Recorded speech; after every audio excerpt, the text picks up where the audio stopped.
Hi friends, welcome to our channel. ఎకానమీలోని పేదరికం అనే టాపిక్ గురించి మనం నేర్చుకుంటాం. సో అందులో భాగంగా ఈరోజు ఈ వీడియోలో సురేష్ టెండూల్కర్ కమిటీ, అదేవిధంగా రంగరాజన్ కమిటీ గురించి మనం ఈ వీడియోలో నేర్చుకుందాం.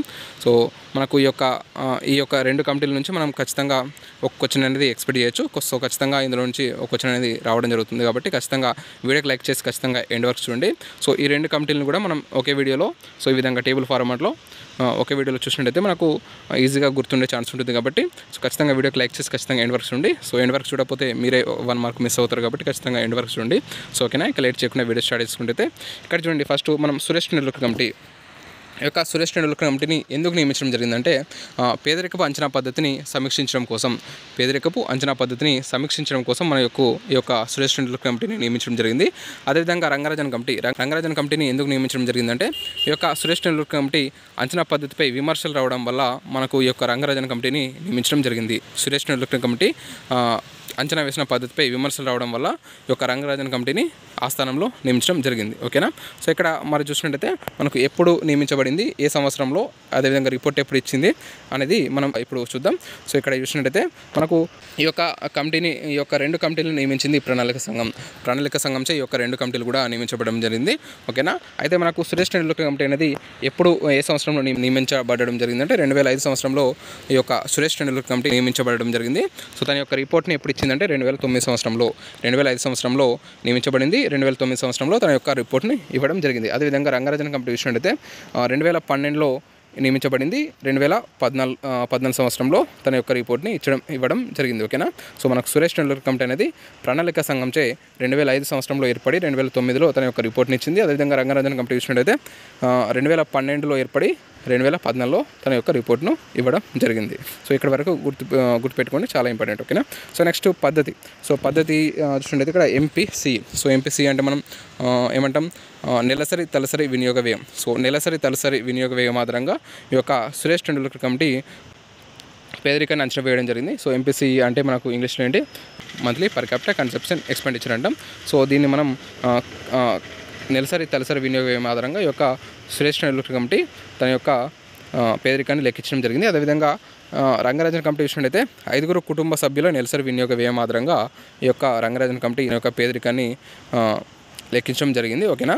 సో ఇక్కడ రంగరాజన్ కమిటీ చూసినట్టయితే కుటుంబ వ్యయం ఆధారంగా ఈ యొక్క రంగరాజన్ కమిటీ తన యొక్క పేదరికాన్ని లెక్కించడం జరిగింది. అదేవిధంగా సురేష్ టెండూల్కర్ కమిటీ చూసినట్టయితే నెలసరి తలసరి వినియోగ వ్యయం ఆధారంగా పేదరికాన్ని లెక్కించడం జరిగింది. ఇది గుర్తుపెట్టుకోండి. నెక్స్ట్ చూసినట్టయితే ఇక్కడ చూడండి, మనకు ఒక పట్టణంలో ఒక వ్యక్తి ఒక రోజులో 33 రూపాయలు ఖర్చు చేసినట్టయితే ఇక్కడ మనం పేదరికంగా పరిగణించడం జరుగుతుంది. సో దేని ప్రకారం అంటే సురేష్ టెండూల్కర్ కమిటీ ప్రకారం ఒక వ్యక్తి ఒక రోజులో 33 రూపాయలు కనుక కేటాయిస్తే, సో అంటే 33 రూపాయలు కనుక ఖర్చు చేసినట్టయితే దాన్ని మనం ఇక్కడ పేదరికంగా పరిగణించవచ్చు. అదేవిధంగా రంగరాజన్ కమిటీ ప్రకారం చూసినట్టయితే 47 రూపాయలు ఒక రోజులో ఒక వ్యక్తి పట్టణంలో 47 రూపాయలు కనుక వెచ్చించినట్టయితే దాన్ని పేదరికంగా పరిగణించవచ్చు. అదేవిధంగా చూసినట్టయితే నెక్స్ట్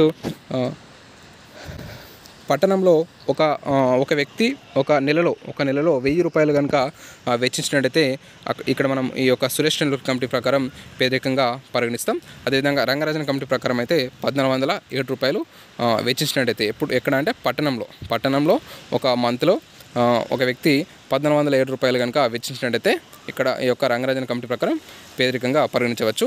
అదేవిధంగా నెక్స్ట్ చూసినట్టయితే ఇక్కడ చూడండి, నెక్స్ట్ ఇక్కడ ఒక ఫ్యామిలీలో 5 మెంబర్స్ మనకు 5000 రూపాయలు కనుక వెచ్చించినట్టయితే పేదరికంగా పరిగణించవచ్చు.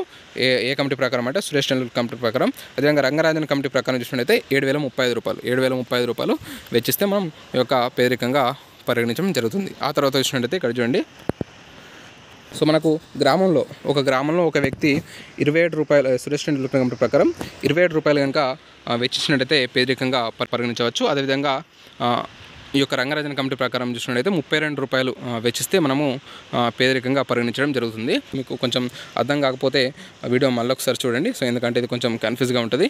ఓకేనా.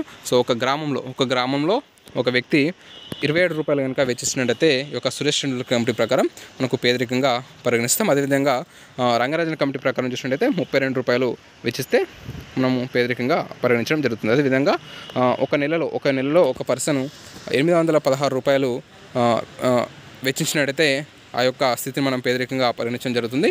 సో ఏ కమిటీ ప్రకారం అంటే ఈ యొక్క శ్రేష్ఠ నెల్లూరు కమిటీ ప్రకారం. అదేవిధంగా రంగరాజన్ కమిటీ ప్రకారం చూసినట్టయితే 972 రూపాయలు ఖర్చు చేస్తే. సో ఎందులో అంటే ఒక గ్రామంలో ఒక నెలలో ఒక పర్సన్ 816 రూపాయలు వెచ్చించినట్టయితే ఆ యొక్క శ్రేష్ఠ నెల్లూరు కమిటీ ప్రకారం పేదరికంగా పరిగణించవచ్చు.